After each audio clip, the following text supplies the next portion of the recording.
I'm Jukesa M. Uguban, and today I'll be cooking a simple and healthy Filipino vegetable dish, ampalaya with egg.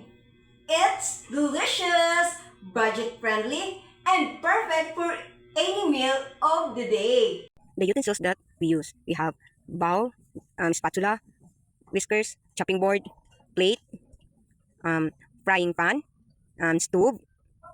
We have stove, and of course we have a knife.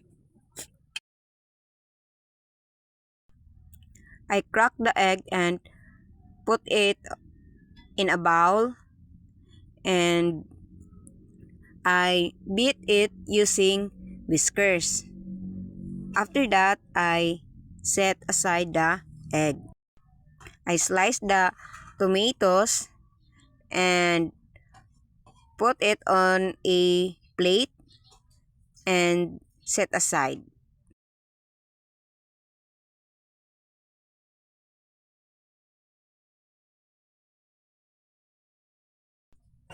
I peel off the garlic cloves and mince it. After that, I put it on a plate and set aside.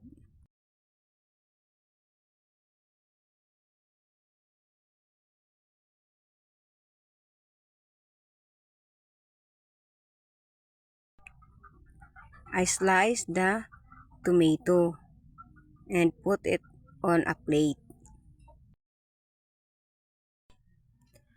I peel off the onion and slice it into small pieces and put it on a plate and set aside.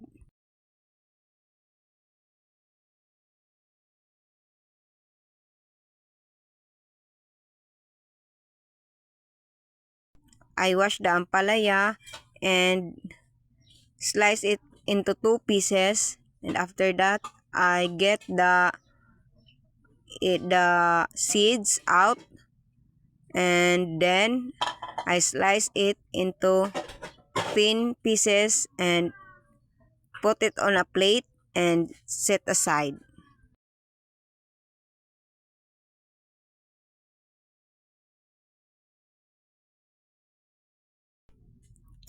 I peeled the garlic cloves and then I mince it.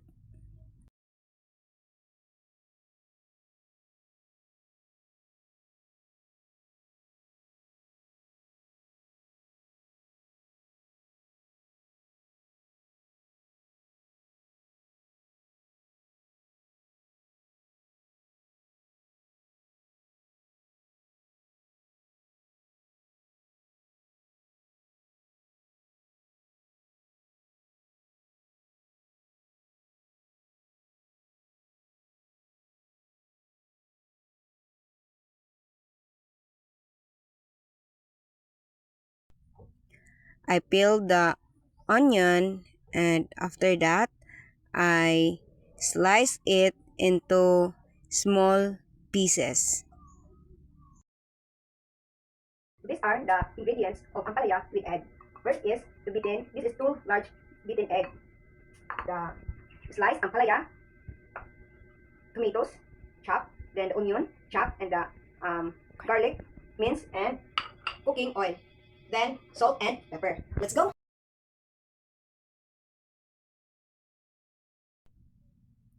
Open the gas stove and heat the pan for a while.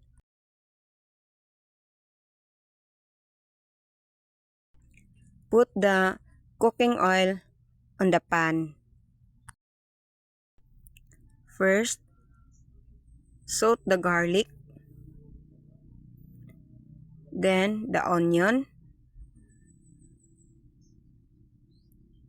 After that, put the tomato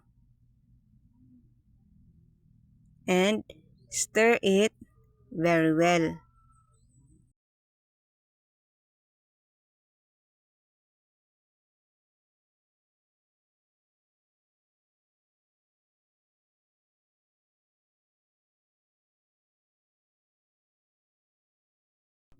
I wash the ampalaya with salt and rinse it, then put it on the plate. After a while, I added the ampalaya and stir it for 2 to 3 minutes until it tender.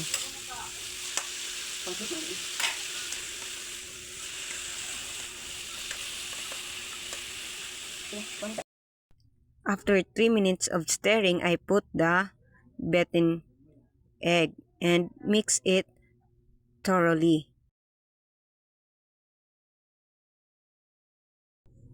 I sprinkle a small amount of salt and pepper, and I stir it again thoroughly.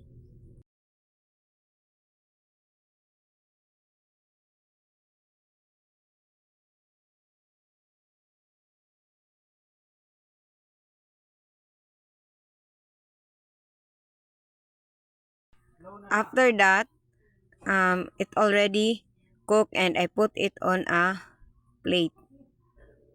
And of course, I put the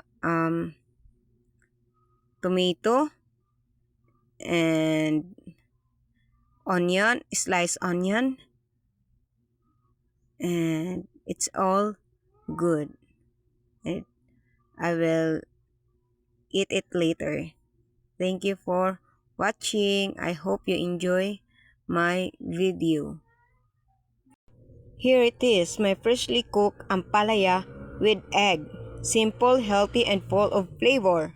Ampalaya with egg is a simple and healthy Filipino vegetable dish made from bitter melon sauteed with garlic, onion, tomato, and scrambled eggs. It is known for its slightly bitter taste and rich nutritional benefits, especially for controlling blood sugar and boosting immunity. This dish shows how Filipino cooking turns simple ingredients into a flavorful and nourishing meal.